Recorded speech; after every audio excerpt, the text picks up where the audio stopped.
ఎవరు లక్ష్య పెట్టని స్థితిలోనికి నువ్వు వెళ్ళిపోయావు, వెలివేయబడిన స్థితిలోనికి నువ్వు వెళ్ళిపోయావు. వీళ్ళు నీకు ఏ పేర్లు పెట్టారంటే నువ్వు లక్ష్య పెట్టబడని దానివి, వెలివేయబడిన స్థితిలో ఉన్నటువంటి దానివి అని చెప్పి నిన్ను తలొక మాట అంటూ ఉన్నారు. అలాంటి దరిద్రమైన స్థితిలో నువ్వు ఉన్నావు.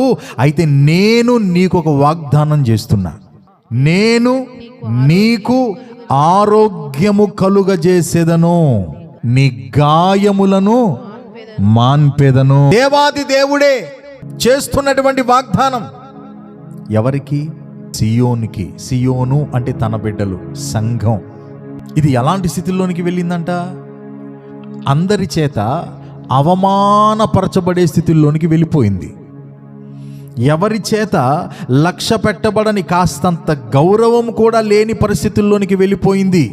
అలాంటి పరిస్థితుల్లో ఉండి రాత్రింపగళ్ళు గాయముల చేత, మనుషుల మాటలు అనే బాకులు చేసిన గాయాల చేత అల్లాడిపోతున్నటువంటి వారి మూల్ఖులను దేవుడు విని ఆయన ఏమంటున్నాడు తెలుసా? నేను నీకు ఆరోగ్యము కలుగజేసేదను, నేను నీ గాయములు కట్టెదను. ఈయన ఎంబీబీఎస్ డాక్టర్ కాదు, ఈయన ఎంఎస్ డాక్టర్ కాదు, ఎండి డాక్టర్ కాదు, వారందరికీ ఫాదర్ ఈయన.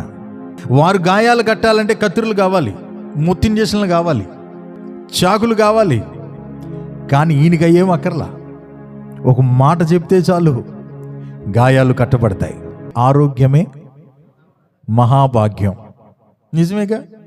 ఆరోగ్యం లేకుండా ఉఫ్ అనుకుంటా ఏం చేయగలం మనం? కాబట్టి మంచి ఆరోగ్యం కలిగి ఉండటం కూడా దేవుని ఆశీర్వాదంలో ఒక భాగమే.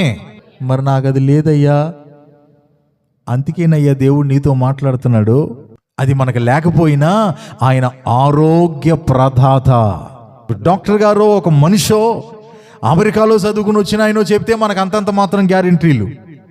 కానీ మాట చెప్పింది ఎవరయ్యా అంటే పరమ వైద్యుడు.